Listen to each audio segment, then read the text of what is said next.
নমস্কাৰ বন্ধু বান্ধৱীসকল স্বাগতম জনাইছো আমাৰ ইউটিউব চেনেল GkTv আসামলৈ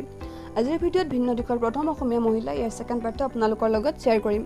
আসাম কফটৰ যিকোনো এক্সামত এই প্ৰশ্নটো যথেষ্ট গুৰুত্বপূৰ্ণ হেহে এটা কোৱেশ্চন মিছ নকৰাকৈ ভিডিঅ'টো প্ৰথমৰ পৰা শেষলৈকে ভালদৰে চাওক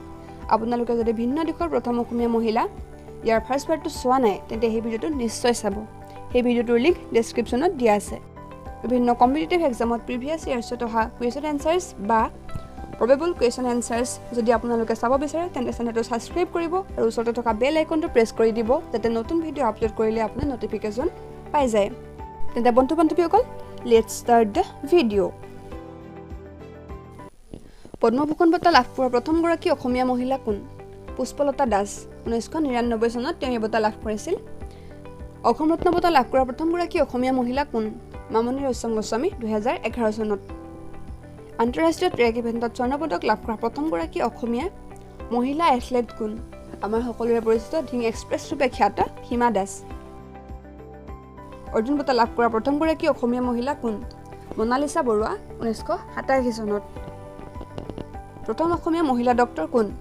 ৰজনীপ্ৰভা এছ দাস অসম উচ্চ ন্যায়ালয়ৰ বিচাৰক পদত অধিষ্ঠিত হোৱা প্ৰথম গৰাকী অসমীয়া মহিলা কোন মীৰা শৰ্মা 1989 চনত জ্ঞানপীঠ বঁটা লাভ কৰা প্ৰথম গৰাকী অসমীয়া মহিলা কোন মামণি ৰয়ছম গোস্বামী 2000 চনত যমুনালাল বাজাজ বঁটা লাভ কৰা প্ৰথম গৰাকী অসমীয়া মহিলা কোন অমল প্ৰভা দাস 1980 চনত ৰাষ্ট্ৰীয় ক্ষুদ্ৰ উদ্যোগৰ বঁটা লাভ কৰা প্ৰথম গৰাকী অসমীয়া মহিলা কোন নিৰুপমা বৰুৱা 1939 চনত ভাৰত সেৱা বঁটা লাভ কৰা প্ৰথম গৰাকী অসমীয়া মহিলা কোন পুষ্পা ভূঞা তেওঁ আছিল এগৰাকী শাস্ত্ৰীয় নৃত্যশিল্পী 1994 চনত তেওঁ ভাৰত সেৱা বঁটা লাভ কৰিছিল সাহিত্যিক পেঞ্চনাৰ কোন প্ৰথম অসমীয়া সাহিত্যিক পেঞ্চনাৰ হৈছে নলিনীবালা দেৱী অসম সাহিত্য বঁটা উপাধি লাভ কৰা প্ৰথম গৰাকী অসমীয়া মহিলা কোন ধৰ্মেশ্বৰী দেৱী বৰুৱানী আৰু তেওঁ কাব্য ভাৰতী উপাধি লাভ কৰিছিল সাহিত্য সভাৰ পৰা 1956 চনত ৰাষ্ট্ৰীয় চলচ্চিত্ৰৰ শ্ৰেষ্ঠ অভিনেত্ৰী বঁটা লাভ কৰা প্ৰথম গৰাকী অসমীয়া মহিলা কোন মলয়া গোস্বামী তেওঁ ইয়াৰ বাবে ৰজত কমল বঁটা লাভ কৰিছিল ফিৰিঙতি কথা ছবিখনত অভিনয় কৰাৰ বাবে 1992 চনত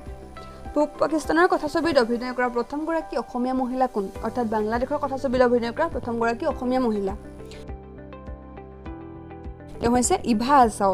আৰু তেওঁ অভিনয় কৰা কথা ছবিখন হৈছে দূৰ হে সুখ কি গাঁও স্বাধীনতাৰ বাবে কাৰাবাস খটা প্ৰথম অসমীয়া মহিলা কোন স্বাধীনতাৰ বাবে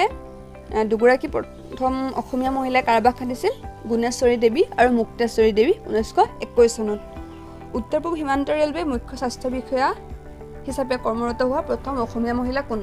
ডাক্তৰ বাণী ভট্টাচাৰ্য 1990 চনত যুদ্ধক্ষেত্ৰলৈ যোৱা প্ৰথম অসমীয়া বীৰাংগনা কোন মুলা গাভাৰু অসমীয়া বোলছবি জগতৰ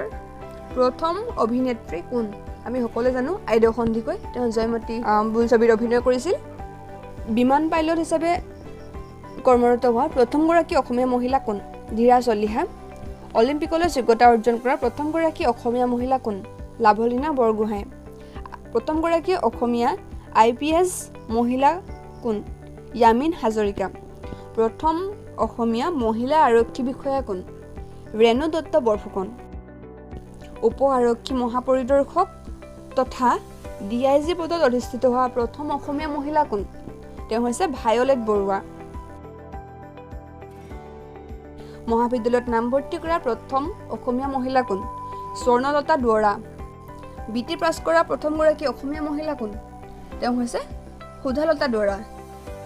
স্নাতকোত্তৰ ডিগ্ৰী লাভ কৰা প্ৰথম অসমীয়া মহিলা কোন তেওঁ হৈছে অমল প্ৰভা দাস IA পাছ কৰা প্ৰথম গৰাকী অসমীয়া মহিলা কোন তেওঁ হৈছে হেমপ্ৰভা দাস চিকিৎসা মহাবিদ্যালয়ৰ অধ্যক্ষ হিচাপে কাৰ্যভাৰ গ্ৰহণ কৰা প্ৰথম অসমীয়া মহিলা কোন ডাক্তৰ দীপালী দত্ত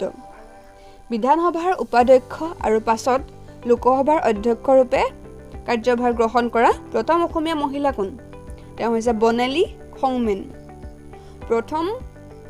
অসমীয়া সংগীত পৰিচালিকা কোন মনিষা বৰুৱা ভাৰতৰ টেবুল টেনিছ দলক প্ৰতিনিধিত্ব কৰা প্ৰথম অসমীয়া মহিলা খেলুৱৈ কোন প্ৰথম অসমীয়া মহিলা খেলুৱৈ যি ভাৰতীয় টেবুল টেনিছ দলক প্ৰতিনিধিত্ব কৰিছিল তেওঁ হৈছে নন্দিনী বৰুৱা অসম মন্ত্ৰী পৰিষদৰ সদস্য পদ লাভ কৰা প্ৰথমগৰাকী অসমীয়া মহিলা কোন পদ্মকুমাৰী গোহাঁই প্ৰথম অসমীয়া মহিলা ডক্টৰেট ডক্টৰ লক্ষ্মী দেৱী প্ৰথম অসমীয়া মহিলা মন্ত্ৰী কোন তেওঁ হৈছে মেডিছ জন বন্ধু বান্ধৱীসকল আপোনালোকে যদি এনে ধৰণৰ আসাম জিকে বা কাৰেণ্ট এফেয়াৰ্ছ সম্পৰ্কে ইনফৰ্ম হ'ব বিচাৰে তেন্তে আমাৰ চেনেলটো ছাবস্ক্ৰাইব কৰি দিব আৰু ওচৰতে থকা বেল আইকনটো প্ৰেছ কৰি দিব যাতে আমি যেতিয়াই নতুন ভিডিঅ' আপলোড কৰোঁ তেতিয়াই আপুনি নটিফাই হৈ যায় তেন্তে বন্ধু বান্ধৱীসকল আজিৰ ভিডিঅ'ত ইমানেই যদি ভিডিঅ'টো ভাল লাগিল তেন্তে লাইক কৰিব আৰু বন্ধু বান্ধৱীসকলৰ লগত শ্বেয়াৰ কৰিব